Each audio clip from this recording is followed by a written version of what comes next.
도서관과 사자. 도서관은 마을 사람들이 책을 읽거나 빌리거나 할 수 있는 곳이에요. 도서관에는 어느 누구라도 들어갈 수 있죠. 하지만 사자라면 어떨까요? 어느 날 동네 도서관에 큰 사자가 찾아왔어요. 대출 카운터 옆을 지나 쭈뼛쭈뼛 걸어갔지요. 도서관 직원 맥피 씨는 황급히 달려나가서 안쪽에 있는 도서관장 방으로 뛰어가며 소리쳤습니다. 메리웨더 관장님! 달려서는 안 됩니다. 라고 메리웨더 씨는 얼굴도 들지 않고 말했어요. 하지만 사자가 있어요. 도서관에. 맥피 씨. 그래서 사자가 들어온 게 도서관의 규칙에 어긋나는 일인가요? 라며 메리웨더 씨가 물었어요. 아니요. 그런 건 아니지만. 그렇다면 그대로 두세요. 사자는 도서관 안에서 천천히 돌아다녔어요. 목록 카드 냄새를 킁킁거리거나 새로운 책에 갈기를 문지르기도 했어요. 이런, 어떻게 해야 좋을까요? 도서관에는 사자가 들어왔을 때의 규칙이 아무것도 없거든요. 드디어 이야기 시간이 되었어요. 사자가 이야기 시간에 들어오면 안 된다 라는 규칙은 없었어요. 도서관의 사서 언니는 두근두근한 마음으로 그림책을 큰 소리로 읽었어요. 그러자 사자가 자리에서 벌떡 일어났어요. 사서 언니는 책을 읽어나가기 시작했어요. 사자는 두 번째 이야기도 가만히 듣고 있었어요. 그 다음 얘기도 듣고 있었죠. 다음은 어떤 이야기일까? 하지만 아이들은 일어나서 방을 나가버렸어요. 이야기 시간은 이제 끝이야. 라고 작은 여자아이가 말해주었어요. 사자는 아이들의 얼굴을 한 번 바라보고 사서 언니의 얼굴을 바라보고 닫힌 책을 바라보았어요. 그리고 나서 큰 소리로 울었어요. 도서관장님 방에서 메리웨더 씨가 성큼성큼 걸어왔어요. 어떤 분이 큰 소리를 내셨나요? 사자예요. 라고 맥피 씨가 말했어요. 메리웨더 씨는 사자 앞으로 와서 조용히 할 수 없다면 도서관에서 나가주세요. 그게 규칙이니까요. 라고 말했어요.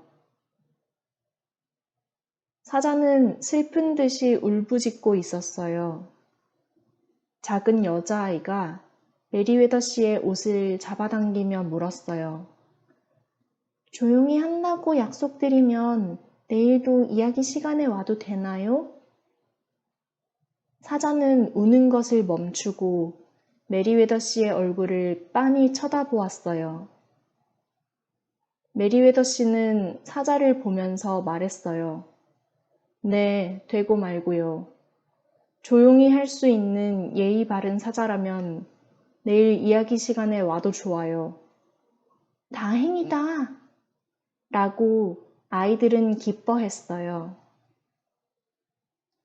사자는 다음날 다시 찾아왔어요. 너무 빨리 왔네요. 이야기 시간은 3시부터예요. 라고 메리웨더 씨가 말했지만 사자는 움직이지 않았어요. 그렇다면 뭔가 도와줘요. 라고 메리웨더 씨가 말했어요. 그러자 사자는 이야기 시간이 올 때까지 백과사전 선반에 먼지를 털었어요.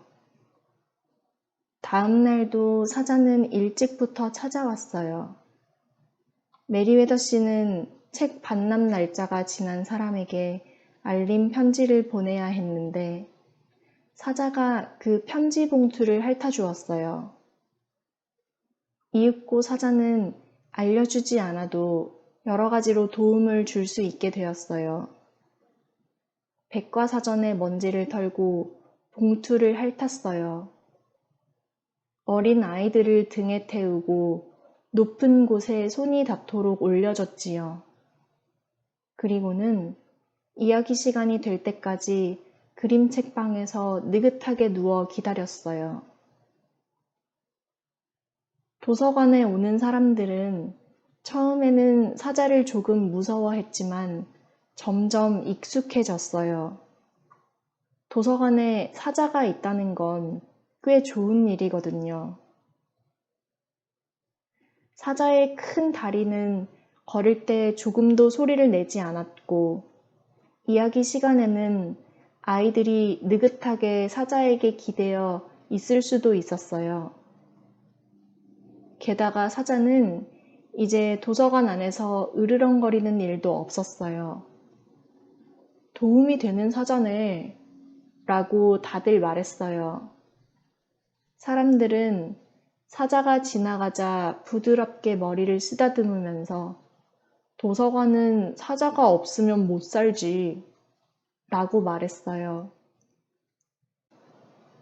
어느 날 사자는 백과사전의 먼지를 싹 털고 봉투를 전부 핥고 어린 아이들을 모두 도와주었어요.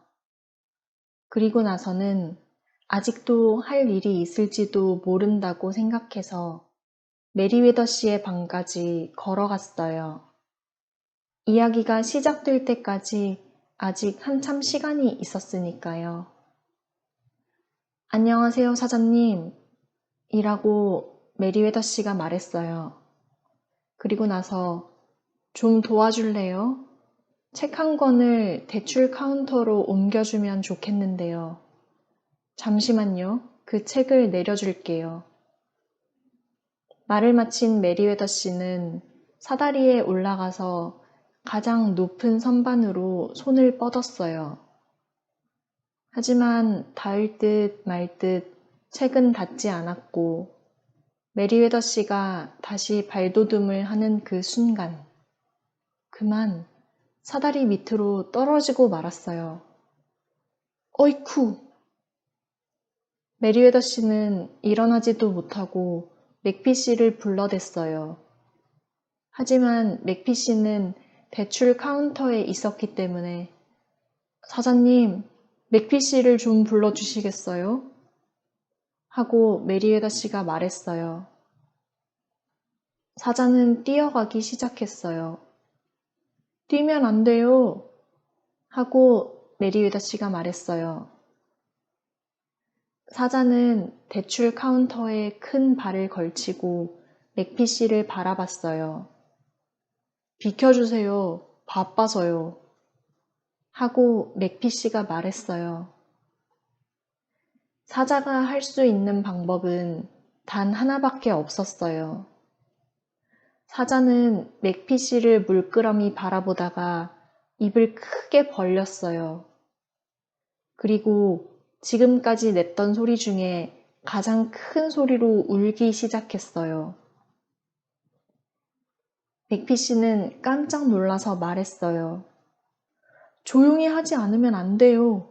규칙을 어기는 거예요. 맥피 씨는 뛰지 않도록 조심하면서 급히 카운터를 나갔어요. 사자는 따라가지 않았어요. 규율을 지키지 못했으니까 어쩔 수 없었죠. 사자는 고개를 떨구고 출구로 향했어요. 맥피 씨는 그것을 깨닫지 못했어요. 메리웨더 관장님! 맥피 씨는 걸으면서 큰 소리로 말했어요. 사자가 규칙을 지키지 않아요. 규칙을 어겼어요. 그런데 언제나 관장님이 앉아있던 곳에 메리웨더 씨의 모습이 보이지 않았어요. 메리웨더 관장님? 어디 계세요? 그러자 책상 건너편에서 메리웨더 씨의 목소리가 들렸어요. 가끔은 어떤 사연이 있어서 규칙을 지키지 못할 때도 있어요. 아무리 도서관의 규칙이라도요. 자, 의사 선생님 좀 불러주실래요? 팔뼈가 부러진 것 같아요. 맥피 씨는 당황해서 의사를 부르러 달려갔어요. 뛰면 안 돼요! 하고 메리웨더 씨가 소리쳤어요. 메리웨더 씨는 왼손에 깁스를 하게 되었어요. 의사 선생님한테는 일을 너무 많이 하지 말라고 하는 이야기를 들었어요. 사자가 도와주면 좋을 텐데 하고 메리웨더 씨는 생각했어요. 하지만 오늘 아침은 사자의 모습이 보이지 않았어요. 3시가 되어 메리웨더 씨는 이야기 방으로 가봤어요. 사서 언니가 아이들에게 이야기를 읽어주기 시작하던 참이었어요. 하지만 그곳에도 사자는 없었답니다. 도서관에 온 사람들은 책을 찾거나 컴퓨터로 찾아보기도 하면서 언제나처럼 그 커다랗고 덥수룩한 사자의 얼굴을 보고 싶다고 생각했어요. 하지만 사자는 끝내 오지 않았어요. 다음 날도 그 다음 날도 결국 사자는 오지 않았어요. 어느 날 저녁, 일을 마친 맥피 씨는 퇴근하기 전에 메리웨더 씨의 방에 들렀어요. 제가 도와드릴 건 없나요? 하고 맥피 씨가 물었어요. 고맙지만 괜찮아요. 하고 메리웨더 씨가 창밖을 보면서 아주 조용히 말했어요. 아무리 도서관이라도 그렇게까지 조용히 하지 않아도 되는데. 맥피 씨는 난처한 듯한 얼굴로 나갔어요. 메리웨더 씨가 그렇게 말했지만 무엇인가 도와드려야 할 일이 있을 것만 같았지요. 맥피 씨는 도서관을 나왔지만 곧장 집으로 돌아가지는 않았어요. 도서관 주위를 어슬렁어슬렁 걸으면서 차 밑이나 정원을 들여다보았어요. 옆집 뒷마당과 쓰레기장, 나무 위도 살폈어요. 맥피 씨는 동네를 빙빙 돌고 또 돌다가 도서관에 돌아왔어요. 그런데 도서관 앞에 사자가 앉아 있었어요. 도서관 입구의 유리문을 응시하고 있었어요. 안녕하세요, 사자씨. 하고 맥피 씨가 말을 걸었어요. 사자는 돌아보지 않았는데, 저기, 모르실지도 모르겠지만, 도서관의 규칙이 달라졌거든요. 하고 맥피 씨가 말했어요. 큰 소리로 울면 안 된다. 단, 제대로 사연이 있을 때는 예외다. 예를 들어, 다친 친구를 도와주려고 할 때라든지. 사자의 귀가 까딱하고 움직였어요. 그리고 이쪽을 돌아보았지만 이미 맥피 씨는 걸어가 버렸어요. 다음날 아침, 맥피 씨는 메리웨더 씨의 방으로 걸어갔어요. 무슨 일입니까, 맥피 씨? 메리웨더 씨는 쓸쓸한 목소리로 조용히 물었어요. 저 모르실지도 모르지만요. 하고 맥피 씨가 말했어요. 사자가 있어요. 도서관에. 메리웨더 씨는 의자에서 벌떡 일어나 복도로 뛰어갔어요. 맥피 씨는 피식 웃으며 뛰면 안 돼요. 하고 말했지만 메리웨더 씨에게는 들리지 않았어요. 가끔은 어떠한 이유가 있어서 규칙을 지킬 수 없을 때도 있을 수 있어요.